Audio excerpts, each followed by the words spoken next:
Hello everyone, मैं doctor Rukmini Chaudhary और हैं हमारे फेसबुक, इंस्टाग्राम या फिर हमारे यूट्यूब चैनल पे आप सभी का बहुत बहुत स्वागत है।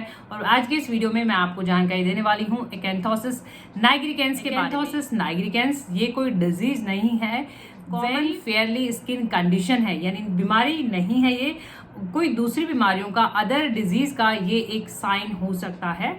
तो आज के इस पूरी वीडियो में हम आपको जानकारी देने वाले हैं ये क्या प्रॉब्लम है, कैसे होता है, इसके पीछे कारण, रिस्क फैक्टर्स, किनको ये प्रॉब्लम ज्यादा देखी जाती है उनकी हम बात करने वाले हैं, और कैसे इसकी जांच की जाती है, जरूरी टेस्ट, रिक्वायर्ड टेस्ट और डायग्नोसिस की हम बात करेंगे, ट्रीटमेंट की हम बात करेंगे, प्रिवेंशन केयर की हम बात करेंगे, बेस्ट इफेक्टिव होम्योपैथी मेडिसिन की, और कॉस्मेटिक। देखिए इसमें कॉन्सर्न है एकेंथोसिस नाइग्रिकेंस, जिसमें आपकी जो है गर्दन पे काले जैसे कहीं पैचेस हो जाते हैं, ब्लैक पैची पिगमेंटेशन का प्रॉब्लम, तो इसमें हम कॉस्मेटिक रखेंगे, कॉस्मेटिक ट्रीटमेंट भी रखेंगे, और साथ ही साथ हम मेडिसिनल ट्रीटमेंट यानी थेरापेटिक ट्रीटमेंट भी इसमें डिस्कस करने वाले हैं। जानकारी के लिए आपको पूरा वीडियो जरूर देखना है। तो आइए सबसे पहले बात कर लेते हैं व्हाट इज एकेंथोसिस नाइग्रिकेंस, यानी ये प्रॉब्लम क्या है।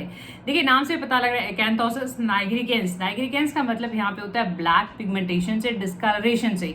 आपने देखा भी होगा, बहुत ही कॉमन प्रॉब्लम है, देखा भी जाता है कि कई बार गर्दन पे, कई बार आपकी कोहनी पे, एल्बोज पे, कई बार आपके पाम्स में, सोल में भी देखा जाता है, कई बार नकल्स पे भी आपने देखा होगा, देखा जाता है। तो ये एक ऐसा स्किन कंडीशन है जिसमें ब्लैक पैची पिगमेंटेशन यानी गहरे काले रंग के पैचेस बने हुए नजर आते हैं, तो नाइग्रिकेंस कहते हैं।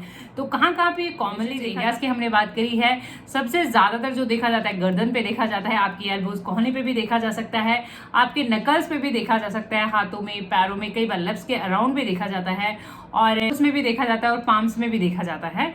बाकी डिपेंड करता है कितना ज्यादा कंडीशन है और क्या केस हिस्ट्री है। देखिए जैसा कि हमने स्टार्टिंग में भी बताया कि ये एक कोई बीमारी नहीं, डिजीज, ये दूसरी अदर बीमारियों का एक साइन हो सकता है। तो हमें अंडरलाइन कॉज जानना यानी मेन बीमारी जानना जरूरी है, ये हम ट्रीटमेंट में भी डिस्कस करेंगे। अब आ जाते हैं हम रिस्क फैक्टर्स और कॉजेज के ऊपर, यानी ये प्रॉब्लम किन में ज्यादा देखी जाती है और ये होने के पीछे क्या वजह है। तो देखिए ज्यादातर जो लोग ओबेज होते हैं, आपने देखा होगा, जिनमें मोटापा होता है, उनको ये प्रॉब्लम ज्यादा देखी जाती है। अगर हम जेंडर की बात करें, दोनों में ही कॉमन है, महिलाओं में, पुरुष में, मेल फीमेल दोनों में किसी को भी ये प्रॉब्लम हो सकती है।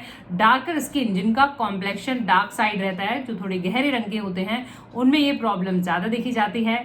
जिनको डायबिटिक्स जो होते हैं, जिनमें डायबिटिक्स का प्रॉब्लम होता है, उनमें भी ये प्रॉब्लम ज्यादा देखी जाती है। हम बात कर लेते हैं कॉजेज की वजह की। तो कई अंडरलाइन कॉज इसके पीछे हो सकते हैं। सबसे पहले और सबसे कॉमन जो माना जाता है वो है डायबिटीज मेलाइटस, यानी अगर डायबिटीज का प्रॉब्लम है, कहीं ना कहीं इसे एसोसिएटेड देखा गया है कि डायबिटीज के केसेस में जब आप इंसुलिन रेजिस्टेंस हो जाते हैं, इंसुलिन अच्छे से काम नहीं कर पाता है, तो ऐसे केसेस में बॉडी में ग्लूकोज बिल्डअप हो जाता है। पहली बात करें, अगर हम जो खाना खाते हैं, कार्बोहाइड्रेट्स हैं, जो कॉम्प्लेक्स फूड होते हैं हमारे, वो बॉडी में जाके आफ्टर डाइजेशन वो सिंपल फूड में कन्वर्ट हो जाते हैं, जैसे कार्बोहाइड्रेट्स है, तो फाइनल प्रोडक्ट आप ग्लूकोज कह सकते हैं कि ग्लूकोज एनर्जी के लिए भी होता है। तो ग्लूकोज में एनर्जी के लिए यूज किया जाता है बॉडी में, उसके साथ साथ उसको स्टोर भी कर लिया जाता है कि जब रिक्वायरमेंट हो।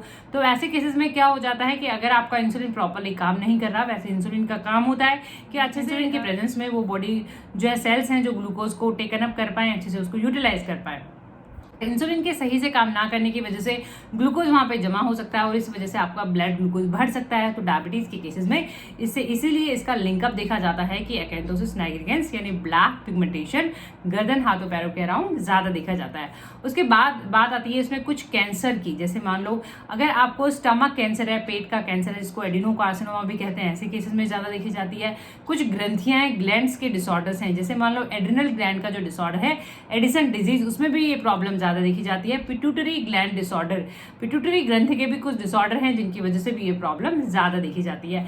अब कुछ दवाइयां आती हैं, मेडिकेशन आती हैं, जैसे मान लो अगर आप कीमोथेरेपीज को बैड इफेक्ट कम करने के लिए, कैंसर के ट्रीटमेंट के बैड इफेक्ट को कम करने के लिए भी जो दवाइयां लेते हैं, तो उनमें भी इसका लिंकअप देखा गया है, यानी ये प्रॉब्लम देखी जाती है। ओरल कॉन्ट्रासेप्टिव पिल्स ले रहे हैं, बर्थ कंट्रोल पिल्स अगर यूज करती हैं महिलाएं, तो उनमें भी ये प्रॉब्लम ज्यादा देखी जाती है। और कुछ सप्लीमेंटेशन, जैसे अगर आप वेट लॉस, वेट गेन के लिए सप्लीमेंटेशन अगर ज्यादा कर लेते हैं, तो कहीं ना कहीं फिर इसका लिंकअप देखा गया है कि डायग्नोसिस की, कि इसकी जांच की, कि इसकी जांच कैसे हो और कैसे पता लगे कि आपको ये प्रॉब्लम है एकेंथोसिस। देखिए फेयरली विजिबल होता है, recognised easily by the spot और by looking, easily diagnosed by the sight बहुत अच्छे से आसानी से पता लग जाता है कि आपको ये प्रॉब्लम है। और बाकी आपके सिम्टम्स भी देखे जाते हैं। क्या सिम्टम्स हैं, जैसे हमने बात करी डार्क कलरेशन स्किन का, वहाँ पे देखा जाना कि डार्क पैची स्किन कलर हो जाना, पैचेस वहाँ पे हो जाना, पैचेस हो सकते हैं, ईचिंग खुजली वहाँ पे आपको देखी जा सकती है। ऐसे केसेस में थिकनिंग ऑफ स्किन देखा जाता है, स्किन वहाँ पे थिक लेयर में देखा जाता है, कुछ क्रैक्स भी डेवलप हो जाते हैं वहाँ पे। तो ये कुछ सिम्टम्स नज़र आते हैं जो हो सकते हैं। तो इन सिम्टम्स का कलेक्शन करके क्या आपका हिस्ट्री ऑफ मेडिकेशन रहा है, कोई आपने सप्लीमेंट तो यूज़ नहीं करे हैं, आपका ब्लड शुगर रूल आउट करने के लिए, आपके ब्लड ग्लूकोज लेवल ये डायबिटीज़ को रूल आउट करने के लिए, बाकी केस हिस्ट्री के अकॉर्डिंग भी कि आपका क्या मेडिसिन यूजेस है, क्या सप्लीमेंटेशन यूजेस है, पूरा प्रॉपर आप अपना हिस्ट्री दे सकते हैं। के बाद भी फाइनल डायग्नोस कर लिया जाता है। बाकी कई बार स्किन बायोप्सी रिक्वायर्ड नहीं है, बट हाँ जिन केसेस में लगता है कि कोई रिस्पॉन्स ही नहीं है ट्रीटमेंट से या फिर प्रॉब्लम बढ़ता जा रहा है, तो ऐसे केसेस में स्किन बायोप्सी की हेल्प ले सकते हैं। छोटा सा लिया वहां से उसको स्टडी कर लिया, स्टडी करके उसको चेक किया जाता है। ट्रीटमेंट पार्ट की देखिए, ट्रीटमेंट पार्ट को हम कॉस्मेटिक ट्रीटमेंट में रखेंगे और मेडिसिनल ट्रीटमेंट में रखेंगे थेरेपेटिक ट्रीटमेंट, क्योंकि ये कॉस्मेटिक कंसर्न है, पूरा ब्लैक पिगमेंटेशन हो जाता है। तो सब रूल आउट करना ट्रीटमेंट में बहुत ज़रूरी है कि आपको ये क्यों हो रहा है, क्या आप ओवरवेट हैं, क्या आपको ब्लड शुगर डायबिटिक है, क्या आपको कोई थायराइड, कई बार थायराइड के साथ इसका लिंकअप देखा जाता है, तो थायराइड, क्या आपको थायराइड तो नहीं है, या कोई दूसरी बीमारी है, पिट्यूटरी ग्लैंड की कोई बीमारी है, या फिर कोई आपको एड्रिनल ग्लैंड की कोई बीमारी है, तो वो पता करना बहुत ही ज़रूरी है। अगर वो बीमारियां हैं तो उनका इलाज करना, यानी रूट कॉज को ट्रीट करने से आपका लॉन्ग टर्म आपको बेनिफिट्स मिलेंगे और वो प्रॉब्लम आपको बार बार नहीं देखी जाएगी। तो इसलिए रूट कॉज फाइंड आउट करना और उसी को ट्रीट करना हमारा मेन पर्पस होना चाहिए। तो कॉस्मेटिक्स ट्रीटमेंट की यहाँ पे बात कर लेते हैं। जरूरी हो जाता है आपका क्लीनिंग करना, यानी कि सफाई करना, पूरा प्रॉपर क्लीनिंग करना। डीप क्लेंजिंग सानी हर्बल, ये डीप क्लेंजिंग मिल्क है, सिर्फ सफाई करने के लिए, ये कोई मॉइस्चराइजिंग क्रीम नहीं है, कोई लोशन नहीं है, ये सफाई करने के लिए है। और इसको आप अच्छे से लगा सकते हैं पूरा प्रॉपर्ली, इसको आप रब कर सकते हैं। नॉर्मली जैसे क्लीनअप होता है, एक फेशियल का पार्ट होता है, सेम वे ये homeopathic herbal deep cleansing milk है। जहाँ पे आपको निशान है, ब्लैक पैची पिगमेंटेशन है, वहाँ पे आप इसको लगाएं, अच्छे से रब करें, मसाज आप उसको निकाल सकते हैं 5-10 मिनट के लिए। ठंडे पानी से फिर उसको निकालना है, गर्म से नहीं निकालना है, सफाई करके। तो ये आप यूज़ करें, ये फर्स्ट स्टेप है सफाई करने के लिए। जब हम देखिए फेस स्क्रब है, आप फेस स्क्रब की मदद लें, या फेस स्क्रब थोड़े से जेंटल होते हैं, या फिर आप बॉडी स्क्रब की मदद भी ले सकते हैं।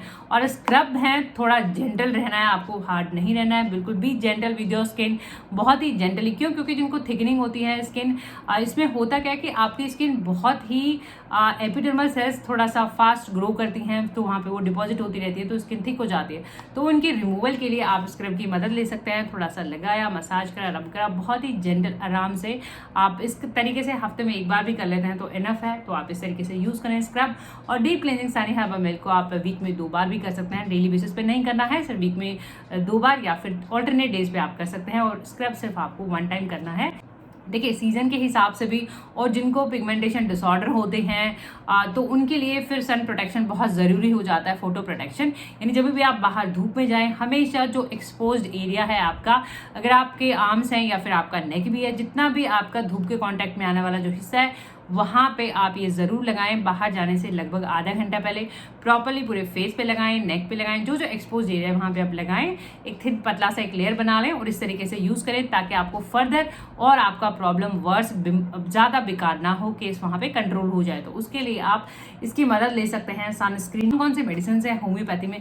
देखिए वैसे तो बहुत सारी मेडिसिन हैं, और जैसा कि हमने रिस्क फैक्टर कॉजेज में बताया कि क्या आपका कारण है। अगर आपको डायबिटीज़ है तो आपका ओरली जो एडमिनिस्ट्रेशन होगा होम्योपैथी मेडिसिन का, वो आपको डायबिटीज की मेडिसिन दी जाएंगे। प्रॉब्लम है थायराइड से एसोसिएटेड, तो आपको थायराइड का ट्रीटमेंट दिया जाएगा। इसी तरीके से आपका ट्रीटमेंट वेरी करेगा। सबसे पहले हम ग्रेफाइटिस के बारे में बताएंगे। देखिए ग्रेफाइटिस में आपने सुना होगा, स्किन की कोई भी बीमारी में एक्जिमा में भी दिया जाता है ग्रेफाइटिस, ड्राई एक्जिमा में भी दिया जाता है। अगर आपकी स्किन मोटी हो गई है, थिक हो गई है, स्किन लेयर वहाँ पे इवन क्रैक्स भी आ गए हैं, तो ग्रेफाइटिस बहुत अच्छा काम करती है। और ब्लैक पिगमेंटेशन में, पैची में भी, एकेंथोसिस नाइग्रिकेंस में ग्रेफाइटिस बहुत अच्छा काम करती है। ये oral form of the medicine है, यानी मुंह में लेना है, 1-2 बूंदे सीधा जबान पे, दिन में 2-4 बार खाने से पहले। इस तरीके से आप इसे यूज कर सकते हैं। और अगर आप यूट्यूब पे देख रहे हैं तो इन सभी दवाओं के लिंक आपको नीचे डिस्क्रिप्शन बॉक्स में मिल जाएंगे। वहां से आप अपने केस के हिसाब से या जो भी कॉस्मेटिक्स या फिर दवाइयाँ खरीदना चाहें, इजीली आप खरीद सकते हैं। पेट्रोलियम भी आपने देखा होगा हम क्रैक्स में, कट्स में बहुत फेयरली कॉमनली प्रेस्क्राइब करते हैं। तो पेट्रोलियम आप यूज कर सकते हैं ड्रॉपर की मदद से, एक एक दो बूंदे सुबह दोपहर शाम खाने से पहले लगातार आप यूज कर सकते हैं।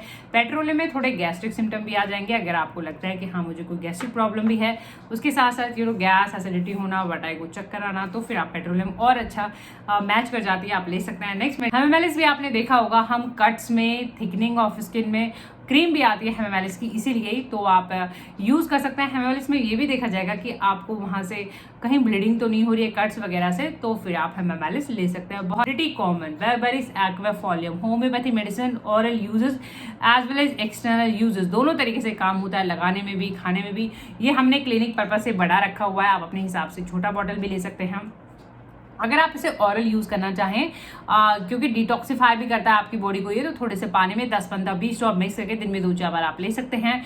इसको आप एक्सटर्नली भी यूज कर सकते हैं, यानी कॉटन लिया, कॉटन वहां पे लगा लिया जहां पे आपको ब्लैक पिगमेंटेशन है, रुई की मदद से आप लगा सकते हैं, लगा के छोड़ सकते हैं। आधे 1 घंटे बाद दिक्कत हो तो धो भी सकते हैं, वरना आप इसको लगा हुआ छोड़ सकते हैं। तो बेरबेरिस एक्वाफोलियम बहुत ही अच्छा है, काफी इफेक्टिव है।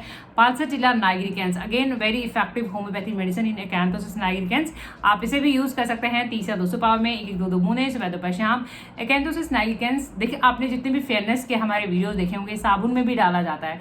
पिंपल, स्किन मुहासों को ठीक करना, स्किन को स्मूथ फाइन करके रखना, पाल्सेटिला का एक बहुत, होपफुली ये वीडियो आपकी मदद कर सकें। वीडियो आपको इन्फॉर्मेटिव और नॉलेजेबल लगे तो प्लीज वीडियो लाइक और शेयर जरूर करें। चैनल पे नए हैं तो चैनल को सब्सक्राइब जरूर करें, बेल आइकन घंटी जरूर दबाएं अपडेटेड रहने के लिए। और वीडियो के लास्ट में भी हम वीडियोस के एडिस्किन अदर वीडियोस की इन्फॉर्मेशन देते हैं, ज्यादा जानकारी के लिए आप उन पर भी क्लिक कर सकते हैं। Thank you for watching, thank you so much.